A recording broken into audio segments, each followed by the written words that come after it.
Hello, welcome back to Officially Christy to listen to another story. Hey, that's awesome. I'm glad you like them.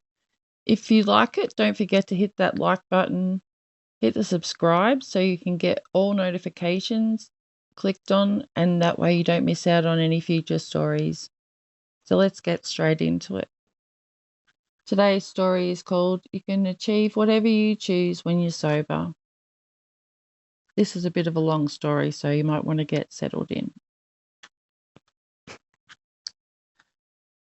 When I first came to AA, I used to hear people quote from the big book.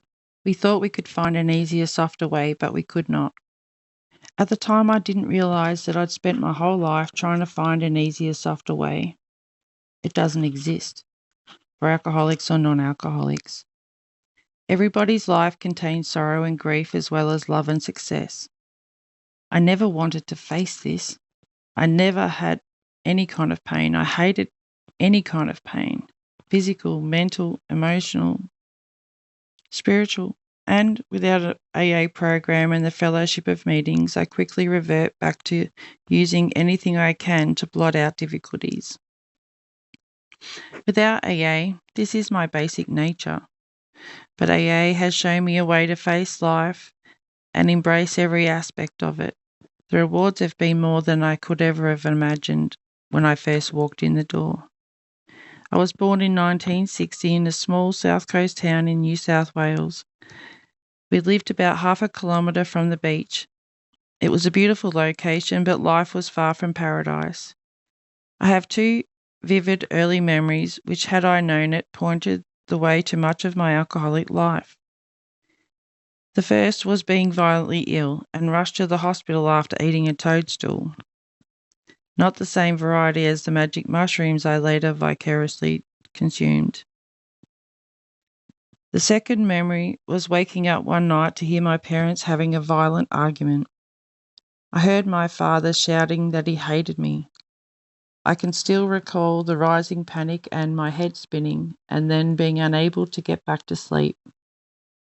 These days I know that many fathers get jealous when their firstborn arrives and suddenly they're no longer the centre of attention. But at 2, this was devastating. I lived in fear from that day onwards. I first tried to run away from home when I was 4. Without money and still in my pyjamas, I planned to catch a train and live with my grandparents. I made it as far as the station. The station master called the police and I refused to tell them who I was or where I lived. Not a good start. It was only when my parents reported me missing that the police realised who I was. Looking back, I had a double life right from the beginning. My father had a good middle-class job. My brothers and I were well-dressed and well-fed. We went to a good Catholic school and attended church on Sunday. But at home, fear and domestic violence ruled. Neither my brothers nor my mother knew when the violence would break out. We always hoped that it wouldn't, but we knew that it would. My brother now says it was like living in a game of snakes and ladders, but you couldn't see the snakes until you'd already stepped on them. Until starting school, I had little contact with other children. I was slow to make friends, and when I did, I rarely invited them home. I loved playing at friends' houses. Our home life was a secret that could not be shared. I escaped into a fantasy world. I imagined that I was a hero in every book that I read. Imagined that I would become a famous cricketer, a championship soccer player, a superstar at whatever I was doing. I wasn't yet, but I would be soon. The truth was that I was a very average sports player, but I longed to be great. I had talent for music and art, but didn't value these things then. I was obsessive long before I picked up my first drink. I wasn't satisfied with getting a cricket bat and a plastic ball for Christmas. I wanted a real leather ball with 6 stitches, along with stumps, pads, gloves, wicket-keeping gloves, and the whole kit before I'd even joined the under-8s team. I also loved fishing. After we moved to Canberra and discovered trout fishing, I became convinced that the next time I went, I'd catch a lot of big fish if I had the right lures. I began to steal money and buy lures. I could never actually use them because my parents knew that I didn't have any money to buy them.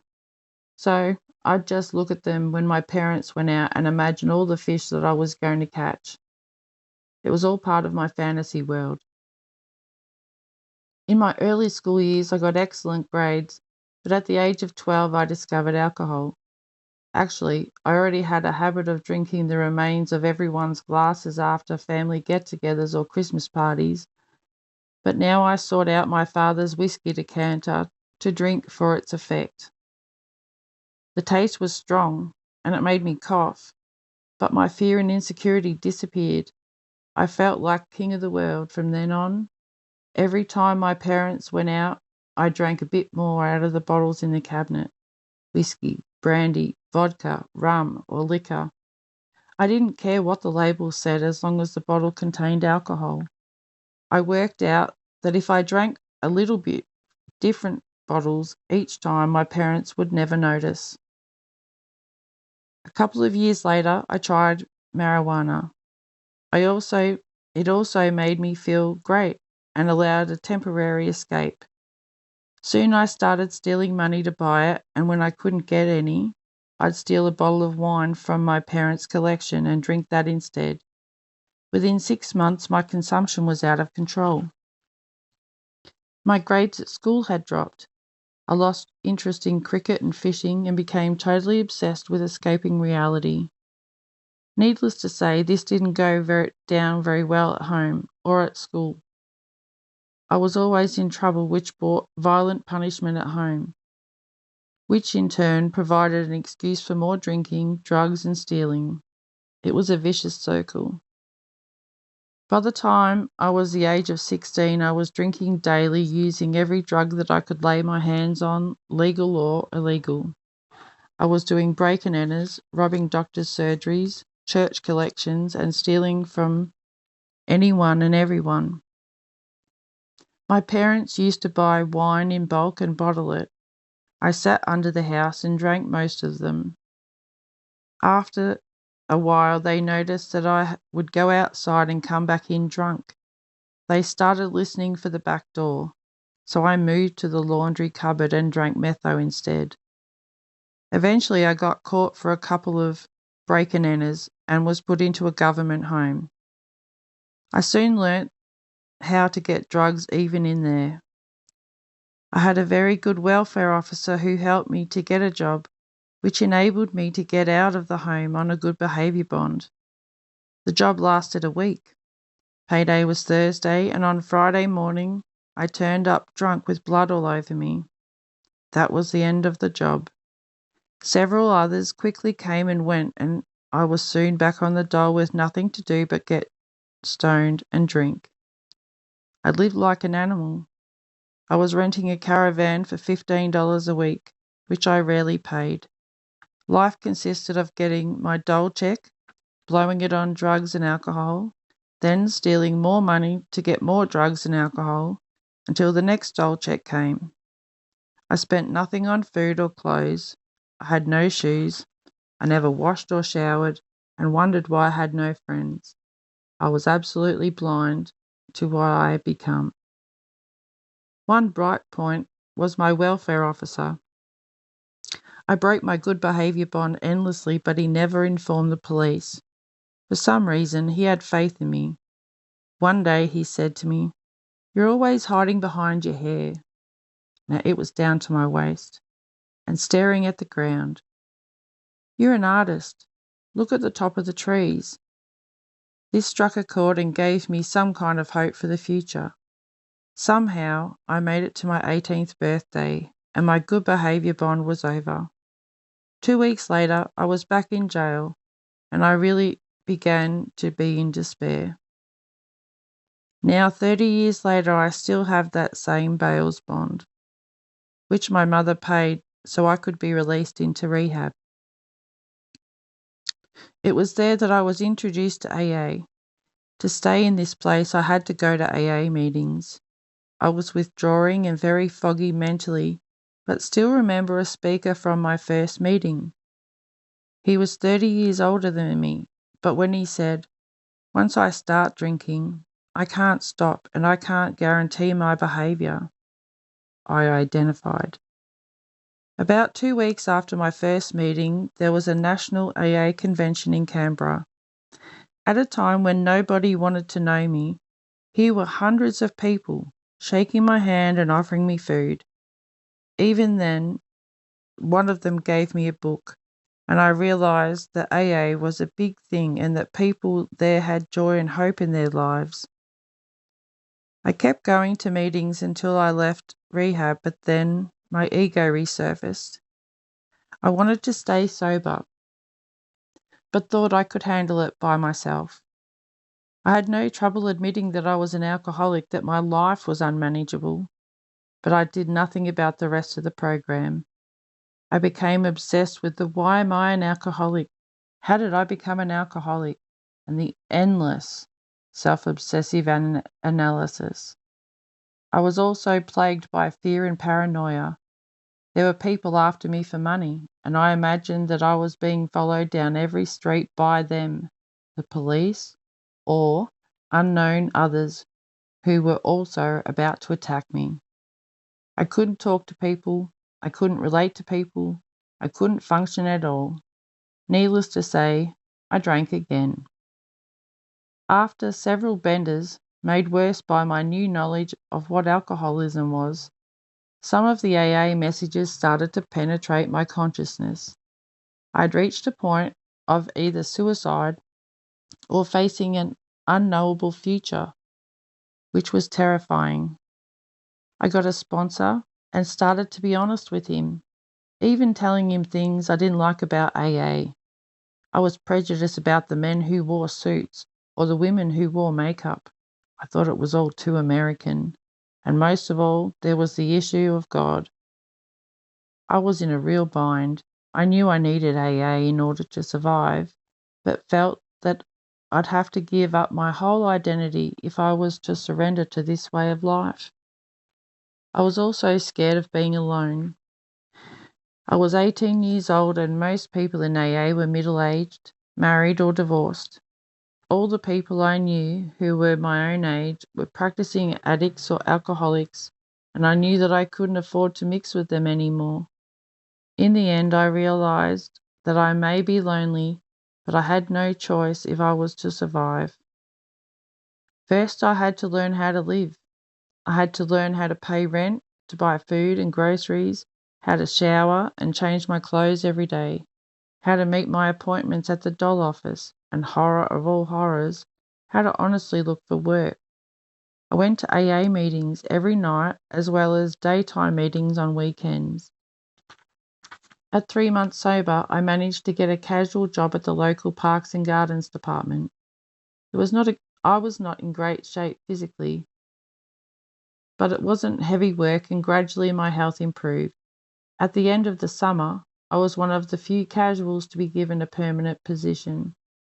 For the first time in my life, I felt like I was worth something.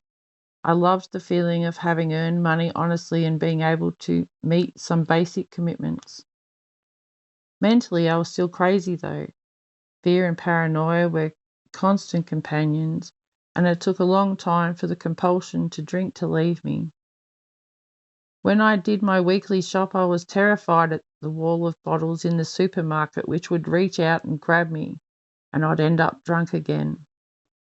Then one day I was walking home with my groceries and suddenly realised that I hadn't even noticed the alcohol in the shop. The compulsion had gone. When I was 1 year sober, my 17-year-old brother committed suicide. He had Tourette's syndrome. Although we didn't know what it was then, he had facial tics and made involuntary noises for which he was bullied and beaten endlessly. Having seen me descend into alcoholism, he didn't want to follow. He could find no escape from his suffering. This was a very low point for me. I knew I had to keep going to AA because without it I would drink again, but I lost all belief in any kind of God. The issue of God hasn't been easy for me. I've gone through stages of being a believer, an atheist, an agnostic. I don't believe in any particular being, like a father in the sky, but I know that if I surrender to life on life's terms rather than trying to force my will upon it, then things will work themselves out in ways better than I could have imagined with my limited vision. I like the old saying, faith will move mountains, but bring a shovel. Doing the fourth and fifth steps and making amends was fundamental to my recovery. I faced up to people I'd hurt, repaid debts, and felt that I could look the world in the eye. It was a great feeling, especially when it came to my grandfather. I'd stolen quite a lot of money from him, but when I tried to pay it back, when he refused to take it, he'd always heard from my mother that I was clean and sober and in AA, and he said that that was the best way I could repay him, was to do something with my life. From that moment, there was no turning back. I'd already realised that I didn't want to be a gardener for the rest of my life. I'd played music since I was 10 and had already saved up enough money to buy a guitar. I began taking lessons in classical guitar and music theory. I practiced 5 hours a day as well as going to work and going to meetings. Now I could turn that previous obsessiveness into something positive. I enrolled in college to get my Year 12 certificate with the ambition of studying music at university. I worked hard and got straight A's and began studying at the conservatorium. Well, with all this, I had little time for a social life. When I was in rehab, I'd met a parole officer and his family who used to come and encourage us. I became friends with them and started visiting their home. They were compassionate people who collected many of Canberra's strays. I became friends with their daughter. She was the first girl I'd been able to talk to sober. I gradually got to know all the people who visited their house, and to this was my introduction to the world of human relations. One day I arrived at their house. There was a new girl there. I liked her straight away, was a bit shy to talk to her. We became friends and gradually it developed into something more. We fell in love, and after 27 years we are still together and still love each other very much.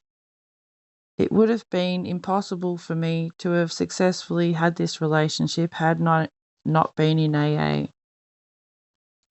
The alcoholic mind is prone to all kinds of obsession. Fear and paranoia will destroy any relationship if not given constant reality checks by the AA program and regular meetings. After 3 years of sobriety, life seemed like it couldn't get any better. Then out of the blue, I caught glandular fever, and having a weakened immune system, I didn't recover. I pushed myself harder and harder, believing that I'd soon be back to health. I thought that if I kept a positive mind, went to enough meetings, ate healthy food, went to the right naturopath, and visualised healthy self, it would happen automatically. In reality, I was doing more damage, but I refused to accept this until my health was totally collapsed. I was diagnosed with chronic fatigue syndrome.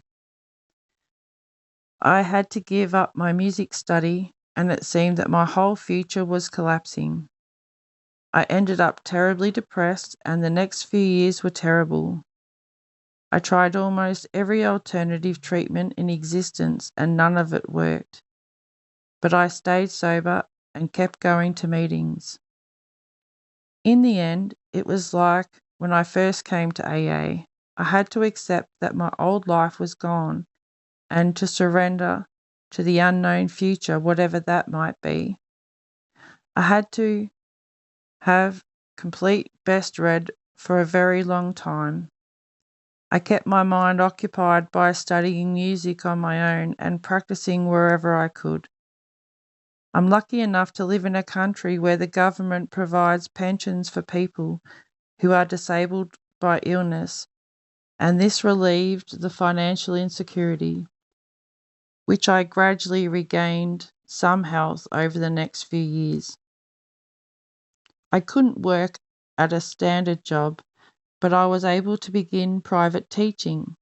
It was something I could do sitting down, and I could do it from home. I began to practice regularly again and played at an AA Founders Day dinner. Then one day someone asked if I'd be interested in forming a band with other AA members. I was unsure if I could do it because I couldn't stand up holding a guitar for more than 15 minutes, but realising it would be possible if I was playing sitting down. After our first gig at an AA dance, I was exhausted but elated. This was something that I'd always wanted to do, and it had been a success. We decided to keep the band together and started playing at other venues. We were all unsure about playing in pubs and clubs, but because we were all AA members, it turned out really well. We'd see sad cases of active alcoholism and afterwards talk about the identification it gave us and the gratitude we had that we no longer had to live that way. When we were driving between towns, we'd listen to AA tapes and had our own meetings in the car. Over the next few years, we worked a lot and built a national reputation. Along the way, we got to record an album and support many international artists, some of whom were my all-time heroes. A few years earlier, I couldn't even have had imagined this. Ironically, we eventually got too successful for my state of health, and I had to leave the band. Once again, I had to surrender to an unknown future. This time, despite the inevitable depression, I had no doubt that I would remain sober and would help, with the help of AA, find a new direction. Like many musicians, I had ideas of writing an instruction book, but never actually did it. I kept walking into music stores and seeing new books. One day it occurred to me that I didn't want to wake up in 20 years' time and regret the fact that I hadn't even tried. So I put that obsessive streak to good use again and spent the next few months writing a book on blues guitar. I sent it off to a publisher, and after about a year, they finally accepted it. The catch was that I'd written the whole thing by hand. Now I had to transfer it to a computer. I'd never touched a computer in my life. My wife had one, but I didn't even know how to switch that on. So I set about learning how to type and how to use a mouse. Then, with the first book was done, the publisher asked me to write 2 more. Being sober, I was able to present them with neat, orderly and logical manuscript in a reasonable short time. Eventually, I was offered a job by the publisher and moved to Adelaide. I now have over 100 books published worldwide, and I am now writing musical instruction, internet courses, and am no longer fearful of new technology in any way. I am no longer able to perform live, but in the course of my work, I have had record CDs for all of the books. Through this, I learned how to do sound engineering as well as improving my proficiency on a number of instruments. This has led to releasing several solo albums, a National Award nomination, and success in several writing competitions, both nationally and internationally. None of this could have been achieved if I hadn't have been sober. AA taught me how to live, how to stick at things and see projects through, and how to survive through difficult life situations and have faith that there is a future even if I can't see it at the time.